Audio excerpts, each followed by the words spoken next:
A man walks into a forest in the morning. By afternoon, he is dead. Not from a freak accident, not from bad luck, from doing exactly what his job required.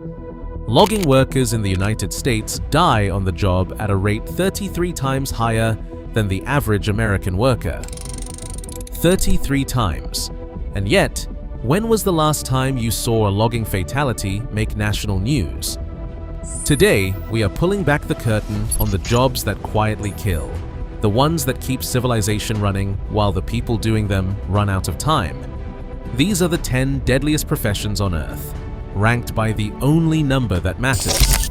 How many workers die per 100,000 per year? And we're going to end with a job that doesn't even make official government lists, because the workers dying don't have governments that care enough to count them. Before we get to the list, you need to understand something that fundamentally changes how you see workplace death. Most people think of fatal accidents, a fall, a crash, an explosion. Those are visible, immediate, countable.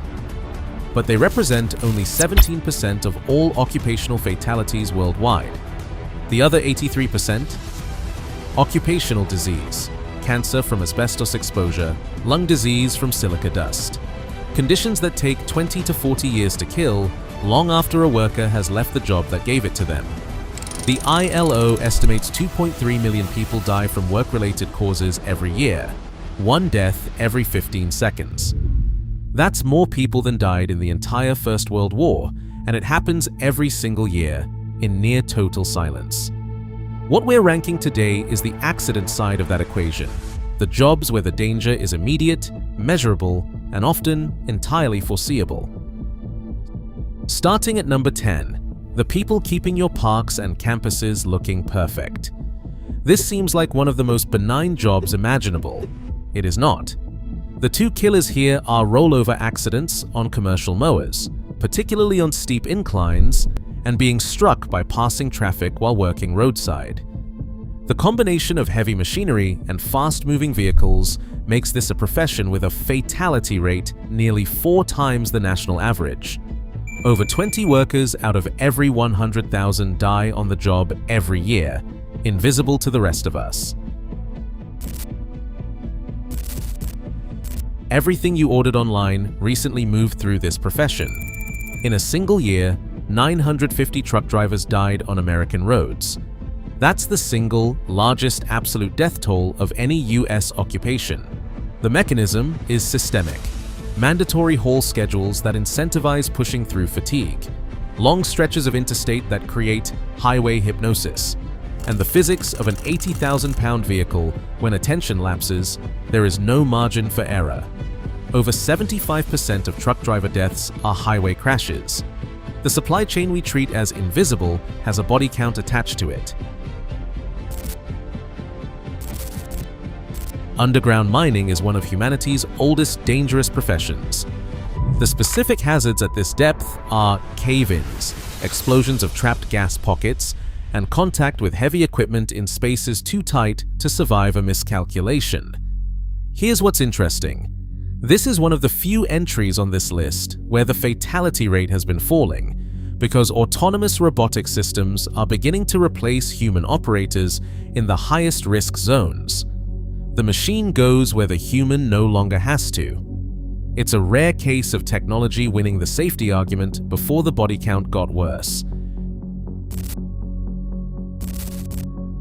Here's a number that puts construction in perspective. This industry employs 7% of the global workforce and accounts for 30% of all fatal occupational accidents worldwide.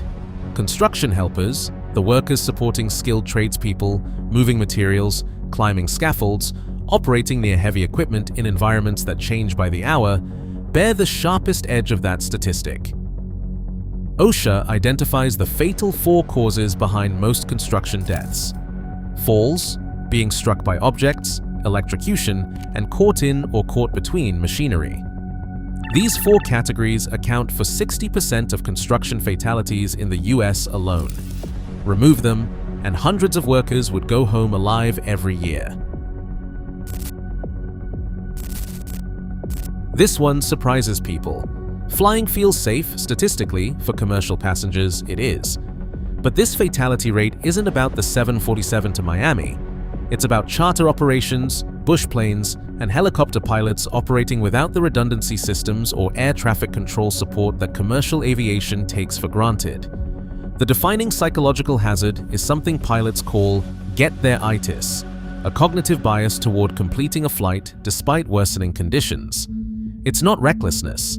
It's an impulsive, often unconscious drive to reach the destination that overrides rational risk assessment.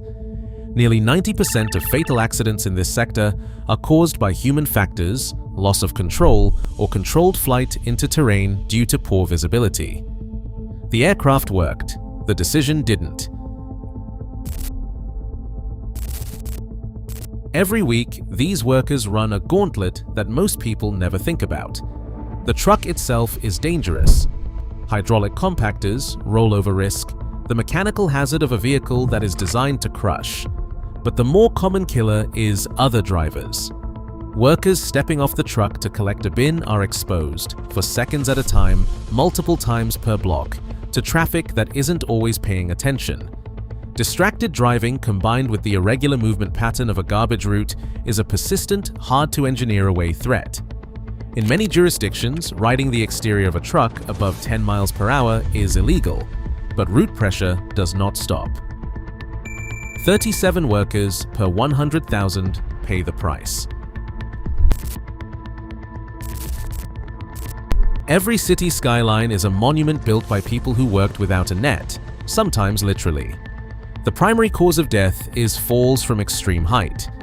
What is less understood is that the workers doing the most dangerous part of the job, the connectors who bolt beams together at the leading edge of the structure, are, in some jurisdictions, permitted to work without active fall protection up to 30 feet to preserve the mobility they need to avoid the swinging steel itself.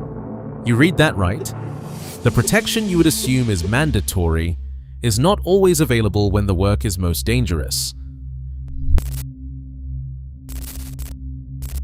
Roofers don't just deal with height. They deal with height, plus heat, plus wind, plus pitched surfaces that offer no stable footing, plus the pressure to move fast. Falls to a lower level, from roof edges, from ladders, from scaffolding that wasn't secured, are the primary mechanism. A single fall from a rooftop requires an average of 15 days of recovery for survivors. Many don't survive. At 48.7 per 100,000 workers, roofers die at a rate roughly 9 times higher than the average American worker. If you've watched Deadliest catch, you have a sense of this. If you haven't, imagine working a physically demanding job on a platform that is constantly moving, in freezing temperatures, with heavy gear that can drag you overboard, in waters where help is hours away and hypothermia begins in minutes. The single biggest killer is vessel capsizing, often caused by stability problems in boats that have been modified over time, shifting the center of gravity. Once a commercial fishing vessel goes over in cold water, the math changes fast. Immersion suits buy time, but man overboard in the North Atlantic without instant recovery is statistically fatal. Nearly 89 workers per 100,000 die annually in this profession. The seafood on your plate has a risk premium attached that never shows up on the menu.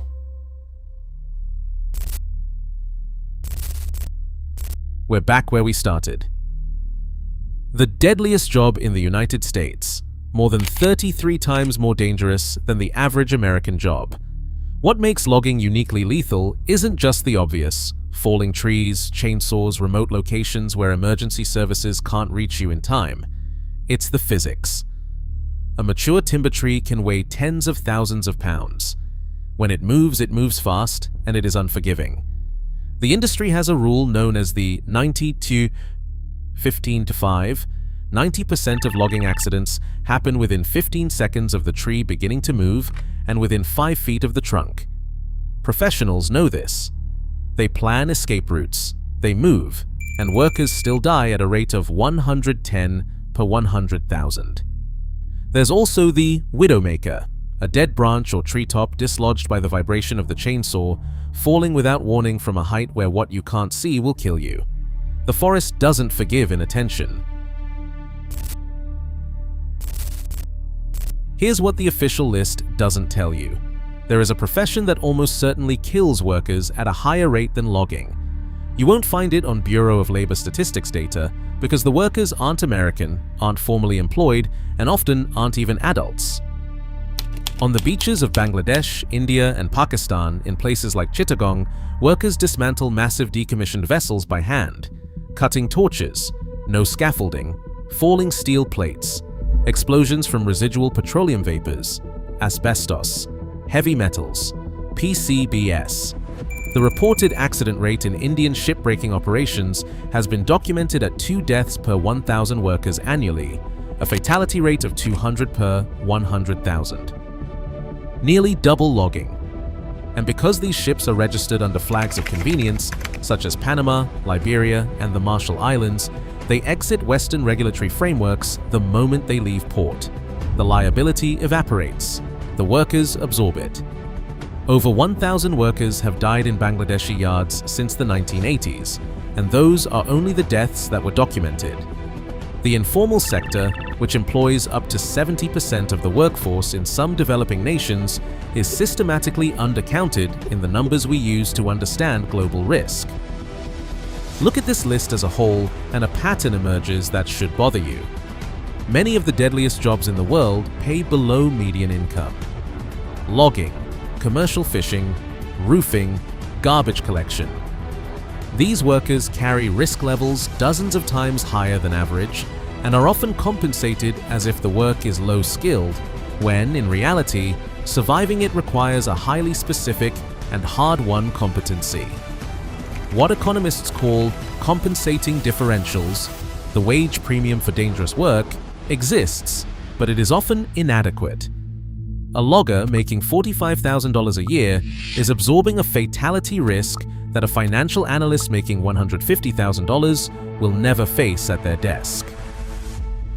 The safety of the modern economy is not distributed evenly. It is offloaded systematically onto the people with the fewest options. The ILO estimates that for every $1 invested in workplace safety, there is a return of $2.20 in reduced costs, lower insurance premiums, and improved productivity. The math works. The will to act on it, in the sectors that need it most, often does not.